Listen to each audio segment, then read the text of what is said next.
Welcome to JP news. Tirupati జిల్లా వెంకటగిరిలో బుధవారం ఉదయం నగరవనం ప్రారంభోత్సవ కార్యక్రమం జరిగింది. వెంకటగిరి తిరుపతి హైవే పక్కన అటవీ శాఖ ఆధ్వర్యంలో ఏర్పాటు చేసిన ఈ నగరవనాన్ని వెంకటగిరి ఎమ్మెల్యే కురుగొండ్ల రామకృష్ణ, అటవీ సంరక్షణ అధికారి సి సెల్వం ఎల్ఎఫ్ఎస్, తిరుపతి జిల్లా అటవీ శాఖ అధికారి పి వివేక్ ఐఎఫ్ఎస్ పాల్గొని ప్రారంభించారు. అనంతరం పలు నగరవన అభివృద్ధి కార్యక్రమాలకు శంకుస్థాపనలు చేసి మొక్కలు నాటారు. తదనంతరం అక్కడ ఏర్పాటు చేసిన సభా ప్రాంగణంలో పాఠశాల విద్యార్థులు ప్రదర్శించిన వన సంరక్షణ నృత్య ప్రదర్శనలు తిలకించి సభను ఉద్దేశించి ప్రసంగించారు. ఆహ్లాదకరమైన వాతావరణంలో అందరికీ ఉపయోగపడే విధంగా నగరవనాన్ని తీర్చిదిద్దుతామని స్థానిక శాసనసభ్యులు కురుగొండ్ల రామకృష్ణ పేర్కొన్నారు. తమ పాలనలో నగరవనం ఏర్పడడం సంతోషంగా ఉందన్నారు. ఈ వనంను అభివృద్ధి పదంలోకి తీసుకెళ్తానని పేర్కొన్నారు. ఈ నగరవనం విద్యార్థులు, యువత, పెద్దలకు ఉపయోగపడేలా ఉంటుందని చెప్పారు. ఈ నగరవనం అభివృద్ధికి 1,80,00,000 రూపాయలు మంజూరైందని పేర్కొన్నారు. ఆ నిధులతో పనులను అటవీ శాఖ అధికారుల ఆధ్వర్యంలో జరుగుతాయన్నారు. నగరవనం అభివృద్ధి జరిగితే అద్భుతమైన పార్కులా ఉంటుందని తెలిపారు. అటు కేంద్రం, ఇటు మన ముఖ్యమంత్రి చంద్రబాబు నాయుడు రాష్ట్రాభివృద్ధిలో పరుగులు తీసే విధంగా పనిచేస్తున్నారన్నారు. మన ప్రాంతంలో అన్ని వనరులు ఉన్నాయని వాటిని సకాలంలో వినియోగించుకుంటే మన ప్రాంతం అభివృద్ధిలో ముందు ఉంటుందని చెప్పారు. నగరవనం అభివృద్ధిలో ప్రతి ఒక్కరూ సహకారం ఎంతో అవసరమన్నారు. ఈ కార్యక్రమంలో MPP Tanuja Sivareddy, Padmashali corporation director Gangadhar, Venkatagiri, Dakkili మండలాల అధ్యక్షులు చంద్రమౌళి రెడ్డి, పోలంరెడ్డి కోటిరెడ్డి, మాజీ జెడ్పీటీసీ సభ్యులు రామచంద్రయ్య నాయుడు, మాజీ ఏఎంసీ చైర్మన్ రాజేశ్వరరావు, జనసేన నేతలు రాధమ్మ, అనిల్ కుమార్, రేంజర్ లోకేష్, విశ్రాంతి రేంజర్ రాజేంద్ర ప్రసాద్, అటవీ శాఖ అధికారులు, నాయకులు, విద్యార్థులు తదితరులు పాల్గొన్నారు.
सहस्राट सहस्रवान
స్వామి మీరు కూడా కొంచెం స్వామి వెనక్కి వచ్చేసాడు.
కొంచెం సైడ్ కన్నా ఉండండి.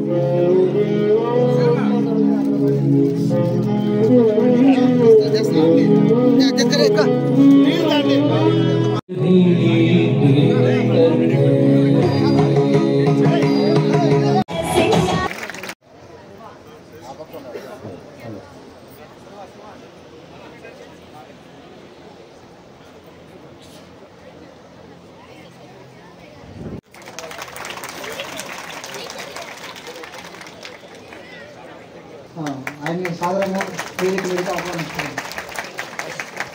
అమ్మా సార్ ఓకే ఇచ్చి సాధారణంగా ఆహ్వానిస్తుంది స్కూల్స్.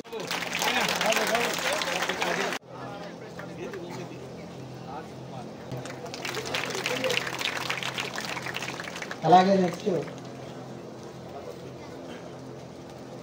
శ్రీ పి వివేక్ గారు ఐఎఫ్ఎస్ డిఎఫ్ఓ తిరుపతి అయితే స్టూడెంట్.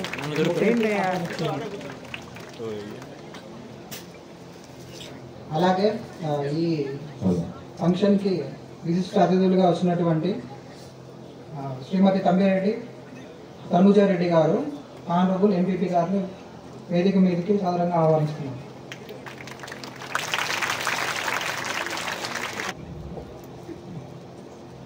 లేట్ అయిందని ఆకలి అవుతుందా? క్లాప్స్ గట్టిగా రావట్లేదు. Very good. నక్క భానుప్రియ గారిని మున్సిపల్ చైర్పర్సన్ గారిని వేదిక మీద ఆహ్వానిస్తున్నాను. అలాగే శ్రీ రమణయ్య గారు ఎఫ్ఆర్ఓ నాయుడుపేట గారిని వేదిక మీద ఆహ్వానిస్తున్నాను. స్టూడెంట్ పుష్పగుచ్చం వచ్చి ఆహ్వానిస్తారు.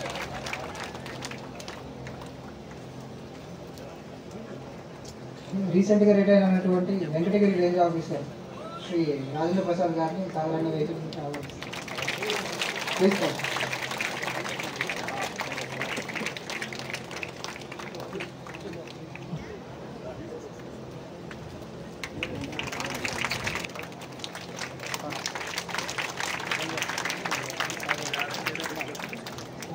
ఆహ్వానిస్తున్నాను.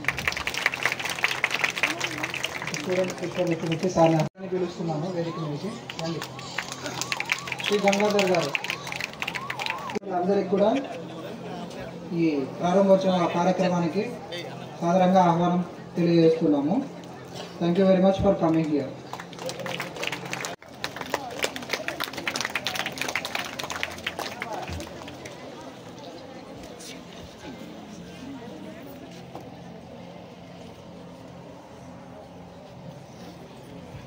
కారణం ఏమంటే అక్కడ చెట్లు ఏమీ లేకపోవడం వల్ల.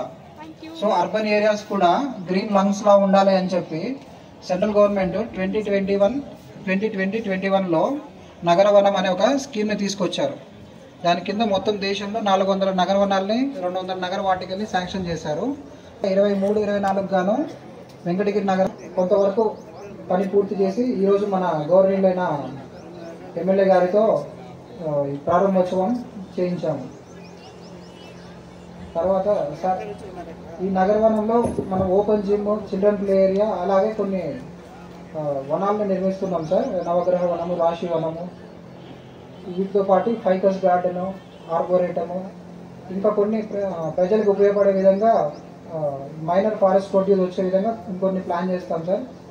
ఇంకా ఈ నగరవనం గైడ్ లైన్స్ ఏమైతే ఉన్నాయో వాటికి తదనుగుణంగా ఏమైతే చేయగలుగుతామో వెంకటగిరి ప్రజలకి ఒక మార్నింగ్ కానీ ఈవినింగ్ కానీ వాకింగ్కి వెళ్ళాలన్నా కానీ లేదంటే వీకెండ్స్లో ఒక ప్లేస్కి వెళ్ళి ఒక డే నా ఫ్యామిలీ అంతా ప్రశాంతంగా రిలాక్స్ అవ్వచ్చు అనే విధంగా ఈ నగరవనం డెవలప్ చేయాలని చెప్పి గౌరవనీయులు శ్రీ సిఎఫ్ సెల్వం సార్ గారు ఆల్రెడీ ప్లాన్ చేసి మమ్మల్ని ఆదేశించి ఉన్నారు. అలాగే దానికి తగ్గట్టుగా డిఎఫ్ఓ గారు కూడా మాకు టైం టు టైం గైడ్ చేస్తూ ఈ నగరవనాన్ని ముందుకు తీసుకెళ్తూ ఉన్నారు.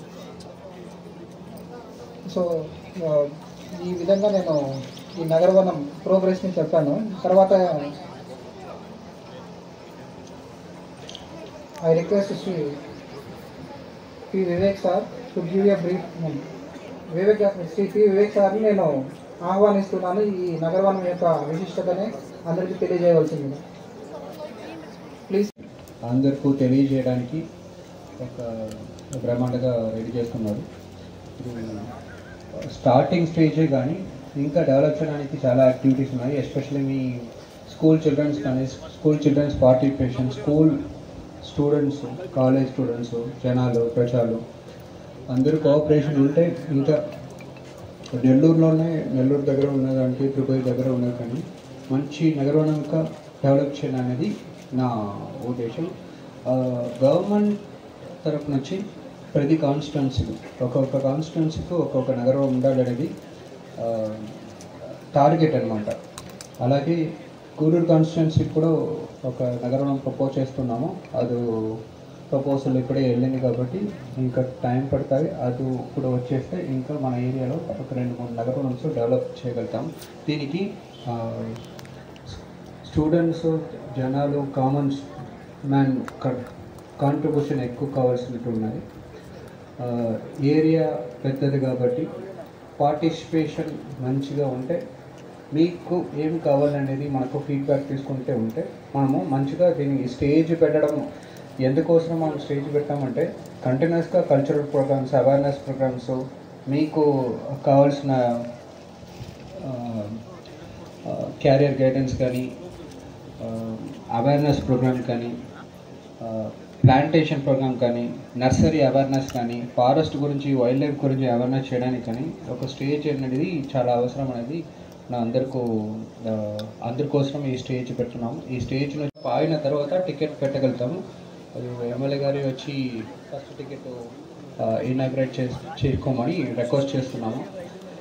ఎమ్మెల్యే గారు చాలా ఇంట్రెస్టెడ్గా ఉన్నారు. ఏమంటే ఇప్పుడు దగ్గరే ఉన్నారు కాబట్టి దగ్గరే ఉండి అన్నీ చేయించుకోవడానికి చాలా కాంట్రిబ్యూట్ చేస్తున్నారు. ఇంట్రెస్ట్గా ఉన్నారు కాబట్టి అందరు కూడా ఏమంటే ఒక పబ్లిక్ రిప్రజెంటేటివ్గా మంచి కాంట్రిబ్యూషన్ చేస్తున్నారు. అలాగే మీరు కూడా నగరవనంకు మంచి కాంట్రిబ్యూషన్ చేయమని నేను కోరుకున్నాను. మళ్ళీ మనం మాట్లాడతాము. ఈ స్టేజ్ కాబట్టి ఎక్కువ టైం లేవు, ఇప్పుడు లంచ్ టైం అయిపోయింది. డ్యాన్స్ చేసిన అమ్మాయిలకు చాలా మంచిగా చేసినారు. చాలా విత్ ఇన్ ద షార్ట్ టైంలో మనం చెప్పి ప్రాక్టీస్ చేసి బాగా ఇక్కడ స్టేజ్ ముందుకు బాగా ఆడినందుకు దీనికి స్పెషల్గా మనము ఒక అప్రిషియేషన్ సర్టిఫికేట్ కూడా ఇస్తాము. మళ్ళీ మాట్లాడతాం. అదేవిధంగా ఎంపీపీ మేడం గారికి, ఇతర గవర్నమెంట్ అఫీషియల్స్, వేదిక పైన అందరికీ కూడా నమస్కారం. ముఖ్యంగా పిల్లలు, మీడియా మిత్రులందరికీ కూడా. నగరవనం అన్నది ఈ కాన్సెప్ట్ ఒక 4 years ముందు గవర్నమెంట్ ఆఫ్ ఇండియాలో స్టార్ట్ అయినా ఆంధ్రప్రదేశ్లో అది ముందుగా తీసుకొని దాదాపు మన స్టేట్లోనే ఒక 100 నగరవనం చేయాలన్నది మన ప్రభుత్వం ఒక కోరిక. దాని ప్రకారం ఆల్మోస్ట్ 50 నగరవనం కూడా మన స్టేట్లో ఏర్పాటు చేశాము. ప్రతి నియోజకవర్గానికి ఒక నగరవనము కట్టాలన్నది గవర్నమెంట్ ఆదేశాలు. దానికి ఏంటంటే సూటబుల్గా దానికి ఫారెస్ట్ ల్యాండ్ ఏరియాలో ఉండాలి. 50 hectares వరకు వాళ్ళు శాంక్షన్ చేస్తున్నారు. సో హెక్టర్కి 4 లక్షలు లెక్కల్లో ఈ నగరవనానికి దాదాపు 1.85 crore అనేది గవర్నమెంట్ నుంచి మనకు వచ్చిన శాంక్షన్స్ అమౌంట్. ఇది ఇనిషియల్గా మనం డెవలప్ చేసుకోవడానికి సంబంధించిన అమౌంట్. కానీ ఇది మనం లాంగ్ రన్లో ఎలా ముందుకు తీసుకెళ్ళాలి, ఎలా నడపాలి అన్నది ఫస్ట్ ఫేజ్లో మనం ఏదైతే నగరవనం మేడం చెప్పారో కడప జిల్లాలో నగరవనం చేశారు, అది ఫస్ట్ ఫేజ్లో చేశారు.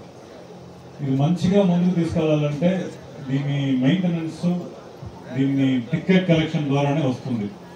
టికెట్ కలెక్షన్ అనేది మినిమం ఛార్జెస్ 10 rupees కానీ 20 rupees కానీ ఎంట్రన్స్ ఫీజు అనేది పెడతారు. కానీ ఒకవైపు మొత్తం డెవలప్ అయిన తర్వాత సో ముఖ్యంగా దీంట్లో రకరకాల వనాలు ఉన్నాయి. రాష్ట్రవనం, నక్షత్ర వనము, అదేవిధంగా మన ఆర్బోరేటము, బయోడైవర్సిటీ పార్కు, అన్ని ఎన్విరాన్మెంట్కి సంబంధించిన, అడవికి సంబంధించిన యాక్టివిటీస్ మాత్రమే లోపల మనం ఎక్కువ చేస్తాము. అదేవిధంగా పిల్లలకి ప్లే ఏరియా ఒకటి, అడ్వెంచర్ గేమ్ జోన్ ఒకటి, ఇదే విధంగా ప్రోగ్రామ్ చేసుకోవడానికి ఓపెన్ ఆడిటోరియం ఒకటి, ఇంకా రకరకాలు ఉన్నాయి. కానీ ఇది ఓవర్ ద ఇయర్స్ వస్తుంది. ఇనిషియల్ ఫండింగే కాకుండా మిగతా ఫండింగ్ అన్ని కూడా మనం సిఎస్ఆర్ ద్వారా కూడా తీసుకోవడానికి మనకు అవకాశం ఉంది. లాస్ట్ టైం ఫ్లమింగో ఫెస్టివల్ జరిగినప్పుడు మనం శ్రీ సిటీ వాళ్ళని కూడా రిక్వెస్ట్ చేయడం జరిగింది. ఫారెస్ట్ డిపార్ట్మెంట్ యాక్టివిటీస్కి, ముఖ్యంగా టూరిజం యాక్టివిటీ కానీ, నగరవనానికి కానీ, తిరుపతిలో మనకి జువాలజికల్ పార్క్ ఉన్నాయి, దానికి కానీ, పులికాట్, నిలపట్ లాంటి బర్డ్ సాంక్చురీ కానీ వాళ్ళు ఫండింగ్ ఇవ్వడానికి ముందుకు వస్తున్నారు. లాస్ట్ వీక్ నిలపటికి ఒక 10 లక్షలు సిఎస్ఆర్ కింద బడ్జెట్ కూడా శ్రీ సిటీ నుంచి మనకు రావడం జరిగింది. అదేవిధంగా మనం మంచిగా చేస్తాము, వాళ్ళు కనిపిస్తే మనకి డబ్బు ఇవ్వడానికి రెడీగా ఉన్నారు, చాలా మంది రెడీగా ఉన్నారు. సో అది మన రూట్ చేసుకుని ఈ ఏరియాని మంచిగా డెవలప్ చేసుకోవాలి. పిల్లలందరూ ఉన్నారు కాబట్టి ఒక 2 minutes ఆంధ్రప్రదేశ్ ఫారెస్ట్ గురించి మీకు విషయాలు చెప్తాను. ఇప్పుడు దాదాపు మనకి 22.4% మన జాగ్రఫికల్ ఏరియాలో ఫారెస్ట్ ఏరియా మనకి ఆంధ్రాలో ఉన్నాయి. సో ఈ ఫారెస్ట్ ఏరియా అనేది ఫారెస్ట్ డిపార్ట్మెంట్ కంట్రోల్లో ఉన్నాయి. ప్రతి జిల్లాలో కూడా తిరుపతి చూస్తే దాదాపు 30% పైగా మనకి ఫారెస్ట్ ఏరియా ఇక్కడ ఉన్నాయి. అదేవిధంగా మనకి ప్రొటెక్టెడ్ ఏరియా అంటారు, sanctuaries, national parks, tiger reserve, elephant reserves మన ఆంధ్రప్రదేశ్లో ఉన్నాయి. దాదాపు 16 ప్రొటెక్టెడ్ ఏరియా ఉంటే దాంట్లో 3 నేషనల్ పార్క్, 13 శాంక్చురీస్ ఉన్నాయి. సో ఈ ఏరియాలో ఎక్కువ మనకి వైల్డ్ లైఫ్ అనేది ఎక్కువ ఉంటుంది. తిరుపతి జిల్లాలోనే శ్రీ వెంకటేశ్వర నేషనల్ పార్క్ ఉంది, Shri Venkateswara wildlife sanctuary ఉంది. అదేవిధంగా మ్యాన్ అండ్ బయోస్ఫియర్ రిజర్వ్ కాన్సెప్ట్లో ఈ ఎంటైర్ శేషాచలం కొండలు కూడా బయోస్ఫియర్ రిజర్వ్గా డిక్లేర్ చేశారు గవర్నమెంట్ దీని ముందు. ఈ బయోస్ఫియర్ రిజర్వ్గా డిక్లేర్ చేయడం వలన దాని లోపలనే ఈ నేషనల్ పార్క్ శాంక్చురీస్ వస్తాయి. అదేవిధంగా ఏదైతే విలేజర్స్ ఈ ఫారెస్ట్ ఏరియా ఆనుకొని ఉన్నారో వాళ్ళందరూ కూడా దీనిలో భాగస్వామ్యం అవుతారు ఓవరాల్గా బయోస్ఫియర్ కన్జర్వేషన్లో, డెవలప్మెంట్లో. దానికి కూడా మేము ఇప్పుడు ఒక ప్రణాళిక చేస్తున్నాము. ఈ బయోస్ఫియర్ రిజర్వ్ మేనేజ్మెంట్ ప్లాన్ తయారైనప్పుడు ఈ ప్రాంతం అన్నీ కూడా దాని లోపలే ఉంటాయి. దానికి సపరేట్గా గవర్నమెంట్ ఆఫ్ ఇండియా నుంచి ఫండింగ్ రావడానికి అవకాశం ఉంది. ఇవన్నీ కూడా ఫారెస్ట్ డెవలప్మెంట్కి, ప్లాంటేషన్ డెవలప్మెంట్కి, లైవ్లీహుడ్ యాక్టివిటీస్కి మనము ఖర్చు పెడతాము. ఇండియాలోనే అతిపెద్ద టైగర్ రిజర్వ్ మన రాష్ట్రంలో ఉంది. నాగార్జున సాగర్ శ్రీశైలం టైగర్ రిజర్వ్ అనేది దాదాపు 3700 స్క్వేర్ కిలోమీటర్ పైగా డిక్లేర్ చేసి మనం ప్రొటెక్ట్ చేస్తున్నాము. రీసెంట్ కౌంట్ చూస్తే దాదాపు 85 పులీలు అక్కడ ఉన్నాయి. సో అదేవిధంగా మనకి మంచినీటి సరస్సు కొల్లేరు ఆంధ్రాలో ఉంది, పులికాట్ శాంక్చురీ మనకి ఆంధ్రాలో ఉంది. మ్యాంగ్రోవ్ ఫారెస్ట్ అంటారు, ఏదైతే కృష్ణా గోదావరి రివర్ ఎస్టోరీస్లో ఫారెస్ట్ వస్తాయో అవి కూడా ఇంపార్టెంట్ ఏరియా మనకి, అది కూడా ఆంధ్రాలో ఉన్నాయి. 974 కిలోమీటర్ కోస్ట్ లెంత్ మనకు ఉన్నాయి. సో ఇవన్నీ కూడా మనకి న్యాచురల్గా ఉన్న రిసోర్స్. ఇవి మనం ప్రొటెక్ట్ చేసుకోవాలనేది చాలా చాలా ఇంపార్టెంట్. సో పిల్లలు మీరు వచ్చారు కాబట్టి ఈ విషయం మీకు చెప్పాలని నేను తెలియజేస్తున్నాను. అదేవిధంగా మీరు ఇంకొక 6 monthsలో చూస్తే ఈ ప్రాంతం కూడా కంప్లీట్గా ఈ నగరవనం అనేది వేరే షేప్లో తయారవుతుంది. రెగ్యులర్గా స్కూల్ పిల్లలు రావచ్చు, వాళ్ళకి ఏదైతే ఎన్వైరన్మెంట్ సంబంధించిన సిలబస్లో ఉన్నాయో అవి వాళ్ళు స్కూల్ లోపల్లో రూమ్లో చెప్పకుండా వాళ్ళని తీసుకొచ్చి ఈ ప్రాంతంలో వాళ్ళకి నేర్పిస్తే వాళ్ళకి నాలెడ్జ్ అనేది ఇంకా ఈజీగా వాళ్ళకి లోపలికి వెళ్తుంది. అదేవిధంగా కొందరు మేబీ ఈ కాంపిటేటివ్ ఎగ్జామ్స్ కానీ దానికి తయారవుతూ ఉంటారు. దీనికి సంబంధించిన వాకింగ్ ట్రాక్స్, జాగింగ్ ట్రాక్స్ అన్నీ కూడా ఇక్కడ ఏర్పాటు చేస్తాము. వాళ్ళు ప్రాక్టీస్ చేసుకోవాలంటే ఇది వాడుకోవచ్చు. కానీ ఇది ఎప్పుడు కూడా ఒక ఫారెస్ట్ ఎన్వైరన్మెంట్గా మనము ప్రొటెక్ట్ చేసుకోవాలి. ఇప్పుడే ఎమ్మెల్యే కూడా అడిగారు మనం కాంపౌండ్ వాల్ కడతామని. కాంపౌండ్ వాల్ కట్టం కానీ ఇక్కడ మంచిగా చెట్లు నాటి చెట్టే మనకి కాంపౌండ్ వాల్ లాగా పనిచేస్తారని కూడా నాకు తెలియజేస్తాం. కాబట్టి ఇది డిపార్ట్మెంట్ నుంచి అంటే ఇప్పుడు ఎన్వైరన్మెంట్ని ఎవరు మనము సపరేట్గా పెట్టుకోలేము. ఎన్వైరన్మెంట్ ఫారెస్ట్ బాగుంటేనే మనం అందరం బాగుండగలుగుతాము. కాబట్టి మీరు అందరూ దీంట్లో భాగస్వామ్యం అవ్వాలి, ప్రతి ఒక్కరు దీనికి సపోర్ట్ చేయాలి. ఏదైతే మన ముఖ్యమంత్రి గారు, ఉప ముఖ్యమంత్రి గారు ఆదేశాలు ఉన్నాయో ఇప్పుడు దాదాపు 5 crore సీడ్లింగ్స్ ఆంధ్రాలో రైజ్ చేస్తున్నాము. అవన్నీ కూడా ప్రజలకి డిస్ట్రిబ్యూషన్స్కి, ఎన్ఆర్జీ స్కీమ్ కింద ఇస్తాము. ఇన్స్టిట్యూషన్ ప్లాంటింగ్ ఇస్తాము. అన్నీ కూడా మీరు మంచిగా నాటి ప్రొటెక్ట్ చేయాలి.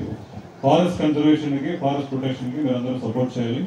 ఈ నగరవనం ఈ నియోజకవర్గంలో ఎమ్మెల్యే గారు ఆధ్వర్యంలో మంచిగా ఫ్యూచర్లో డెవలప్ అయ్యి మంచి పేరు మీరందరూ తీసుకొస్తారని కోరుతూ సెలవు తీసుకుంటాను. గవర్నరు సిసిఎఫ్ గారు సల్లం గారు, అదేవిధంగా డిఎఫ్ వివేక్ గారు, అదేవిధంగా రేంజర్ లోకేష్ గారు, ఎంపీపీ తనుజ గారు, బీజేపీ ఎస్ఎస్ఆర్ నాయుడు గారు, వేదిక ఉన్నటువంటి సోదరులకు, కిందన్నటువంటి సోదరి సోదరులకు, అదేవిధంగా విద్యార్థులు కూడా ఆశలు తెలియజేస్తూ ప్రింట్ మీడియా, ఎలక్ట్రానిక్ మీడియా సోదరులకు కూడా నమస్కారం తెలియజేస్తూ ముఖ్యంగా ఇది నా టైంలో ఇక్కడ నగరవనం అనేది ఏర్పడడం నేను ఒక అదృష్టంగా భావిస్తా ఉన్నా. ఎందుకంటే ఇలాంటి అదృష్టం ఉంటేనే వస్తాయి. ఇంతకుముందు ఎప్పుడో వచ్చి ఉండొచ్చు, రాలా. కాబట్టి ఇప్పుడు ఆ అదృష్టంగా భావిస్తూ ఈ నగరం అనేది మన వెంకటగిరిలో దగ్గర కాదు. అసలు ఎక్కడికో బస్ ఛార్జీలు పెట్టుకొని కార్లు పెట్టుకొని పోకుండా దగ్గరగా వాకింగ్ చేసుకుంటూ కూడా వచ్చేయచ్చు టౌన్లో నుంచి. అన్ని రకాలుగా డెవలప్ చేస్తారు. ఇక్కడ చదువుకునేటువంటి విద్యార్థులు కూడా వచ్చి ప్రశాంతంగా కూర్చొని చదువుకొని ఎగ్జామ్ కూడా ప్రిపేర్ అవ్వచ్చు. ఇక్కడి నుంచి ఎలాంటి డిస్టర్బెన్స్ లేకుండా అన్ని రకాలుగా మంచి గాలి వాతావరణం అన్నీ కూడా ఇక్కడే ఉంటాయి. కాబట్టి వెంకటగిరి మనకి అదృష్టంగా ఈ ప్రాంతాన్ని అభివృద్ధి చేసుకొని ఇప్పుడే చెప్పారు ఏ విధంగా అభివృద్ధి అంటే 1.8 crores ప్రభుత్వం ఇస్తుంది. దాన్ని చుట్టూ వైరింగ్ తీసేసి చెట్లతోనే మన కాంపురాలు కూడా డెవలప్ చేసుకోవాలని చెప్పి కూడా చెప్పడం జరిగింది. పూర్తిగా డెవలప్ చేసిన తర్వాత టికెట్స్ రూపంలో పెట్టుకొని ఇంకా కూడా అభివృద్ధి చేసుకోవడానికి అవకాశాలు ఉంటాయి. ఎందుకంటే ఈరోజు ఎక్కడికో పోయి ఖర్చు పెట్టాలి కన్నా ఒక 100 రూపాయలు టికెట్ పెడితే కూడా అక్కడ దగ్గరలో వచ్చి ఉదయం వచ్చి సాయంత్రం దాకా ఇక్కడ ఉండి వెళ్ళి హ్యాపీగా వచ్చి ఎంజాయ్ చేసి వెళ్ళొచ్చు అని చెప్పని కూడా తెలియజేస్తా ఉన్నాం. గూడూరు అన్ని నియోజకవర్గాలు వచ్చాయి. ప్రతి నియోజకవర్గానికి కూడా ఒక్కొక్క నగరంగా తయారు చేయాలన్నదే ప్రభుత్వం దృష్టి కూడా. అటు సెంట్రల్ గవర్నమెంట్ కానీ స్టేట్ గవర్నమెంట్ కానీ అన్ని రకాలుగా అభివృద్ధి చేయాలి. మన రాష్ట్రం అన్ని రాష్ట్రాల కన్నా కూడా బ్రహ్మాండం ఉండాలి. ఎందుకంటే అన్ని వస్తువులు మనకు ఉన్నాయి. మంచి నదులు ఉన్నాయి, నీళ్లు ఉన్నాయి, అదేవిధంగా మంచి ల్యాండ్స్ ఉన్నాయి, అన్నీ ఉన్నాయి. కాబట్టి మనం ఇంకా బ్రహ్మాండంగా డెవలప్ చేసుకోవడానికి కూడా అవకాశాలు ఉంటాయని చెప్పని కూడా తెలియజేస్తూ ఎప్పుడు కూడా అటు నరేంద్ర మోడీ కానీ ఇటు చంద్రబాబు నాయుడు కానీ ఇద్దరు కలిసి జోడెద్దుల మాదిరి రాష్ట్రాలని పరుగులు తీర్చి ఏర్పాటు చేస్తూ ఉన్నారు. అందుకని ఈ టైంలో అన్ని రకాలుగా అభివృద్ధి చేసుకోవాలని చెప్పని కూడా తెలియజేస్తూ మన ముఖ్యమంత్రి లాంటి అభివృద్ధి చేసడంలో ముందుంటారు. కాబట్టి మరి ఇద్దరు కూడా కలిసి ఈరోజు అటు అక్కడ నరేంద్ర మోడీ కానీ ఇక్కడ చంద్రబాబు నాయుడు కానీ ఇలాంటి ఆలోచనలు వచ్చి అభివృద్ధి చేయడం అనేది మనకు అదృష్టంగా భావిస్తూ ఇంకా కూడా అన్ని రకాలుగా డెవలప్ చేసుకోవాలని చెప్పి కూడా తెలియజేస్తూ ఉన్నట్టు అందరూ కూడా పేరు పేరు నమస్కారాలు తెలియజేస్తూ పత్రికా సోదరులు కూడా దీని గురించి బాగా రాసి, ఎందుకంటే అందరూ సహాయ సహకారం ఉండాలి. ఎందుకంటే ఇక్కడ ఏం జరిగినా కానీ పేపర్లో టీవీలో వేస్తే మన ప్రజలకు అందరూ కూడా తెలుస్తుంది. అంత దగ్గరలో మనకి మంచి పార్క్ తయారవుతుంది, ఒక నగర వనంగా తయారవుతుంది అని చెప్పని కూడా చూస్తారు దగ్గర. కాబట్టి వాళ్ళు కూడా వచ్చి చూసే అవకాశాలు ఉంటాయని చెప్పని కూడా తెలియజేస్తూ మీ అందరికీ పేరు పేరు నమస్కారాలు తెలియజేస్తూ సెలవు తీసుకుంటున్నాను. Two friends who were eating junk food while watching mobile. After the completion of their food, they had thrown the wrappers onto the ground. Then a reporter saw them and approaches them immediately. Excuse me. Yes. Why are you polluting the ground with throwing plastic wrappers? Please clean this immediately. That is our wish. Who are you to tell us? I am a responsible citizen. So what? Will you keep your house like this? It is not good to pollute our nature like this and misuse it. Hundreds of animals are dying because of it. Then she says the causes of disturbing nature, and both of them realized that it was harmful to throw the wrappers on the ground, and they cleaned the garbage. Scene 2.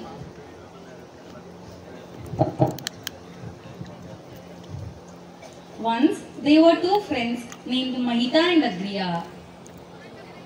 They planted a tree and the tree was very healthy and strong. After a few days, a woodcutter was approached them and asked them to cut the tree. Oh, so beautiful tall tree. I will give you money if you allow me to cut this tree. Yes, of course. You can cut this tree, but you have to give me money. No. Why? Then what will you do in future if there is no oxygen? Cutting of trees disturbs the nature. Why are you thinking about the future right now? There will be no danger if to cut one tree. then the woodcutter will cut the tree. You can cut the tree. Please stop it, stop it.